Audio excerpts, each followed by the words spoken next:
Hi everyone and welcome to FilmDirt. I've just rewatched Ghostbusters 2 tonight and let's talk about it. Let's see if we can deconstruct this film.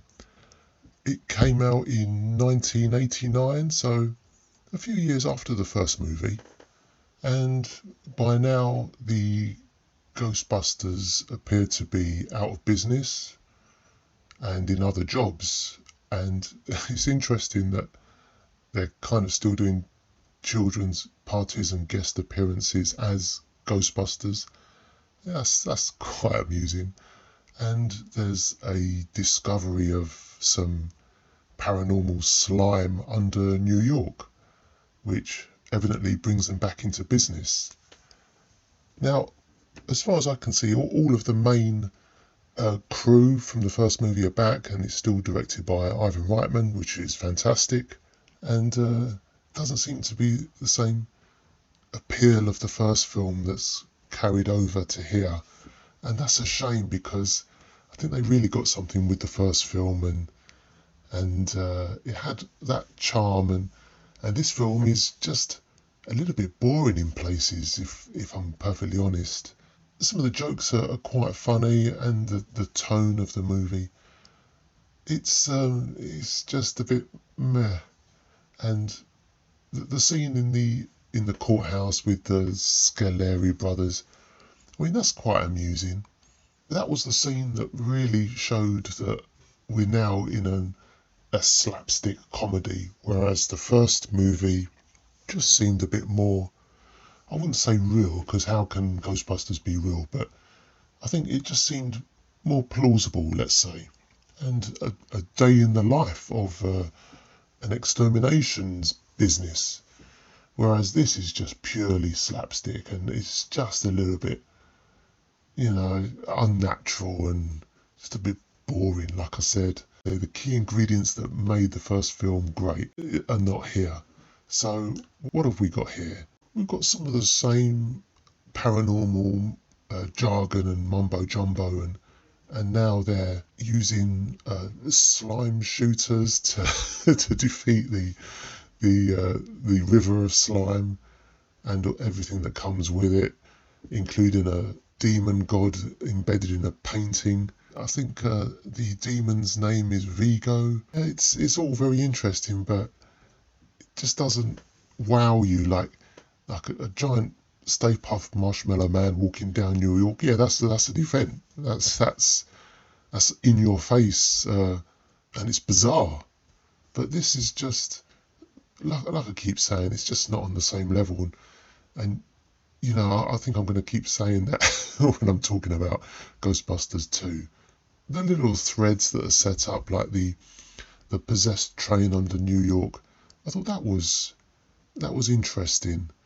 Now I live in London now, and you hear a lot about things underground that are from hundreds of years ago, and it's all haunted. I love stories like that, regardless of whether they're true or not.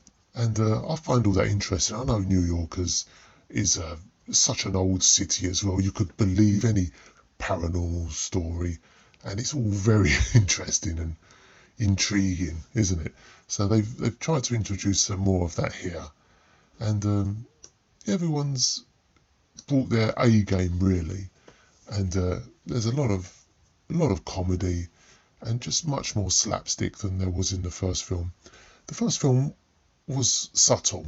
I'm trying to find a way to describe it, but less is more. I think that's what I meant to say.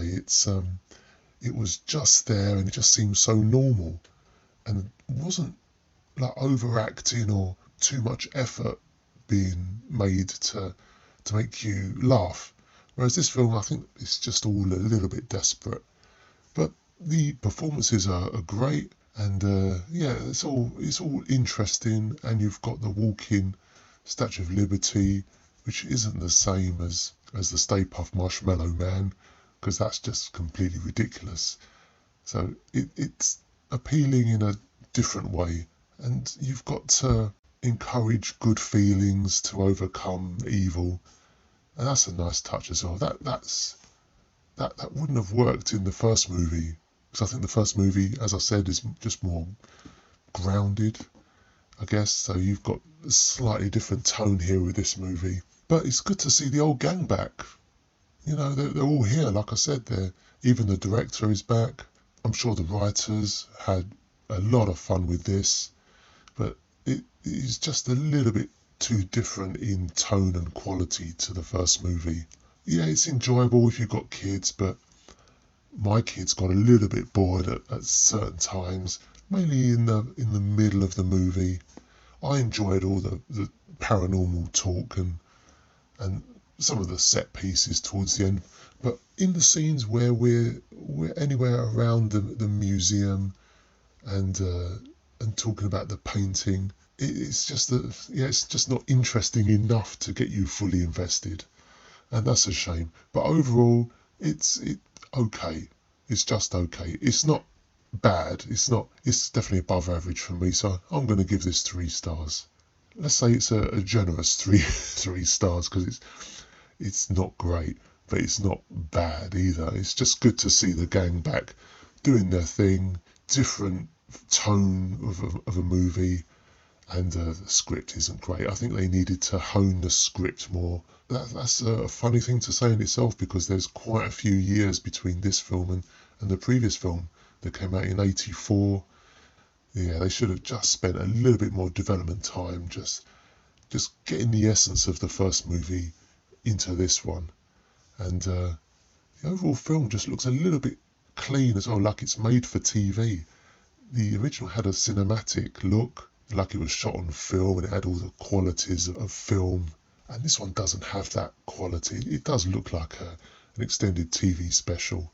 So I'm going to stick with 3 stars. That's my review for Ghostbusters 2 and my best effort, a summary of this film. And next I'm going to review Ghostbusters Afterlife. I'm going to revisit the film tonight, and I'll come back here with all my thoughts. I'm not going to do the other Ghostbusters movie. I think it came out in 2015, 2016, I think, because it's not in this timeline. It's its own entity. I might cover that film at a different time. So next on the channel will be Ghostbusters Afterlife. And just to leave you with a little bit about myself, I'm not in any way connected or in the pockets of the studios. No free tickets, no incentives to give a fake good review.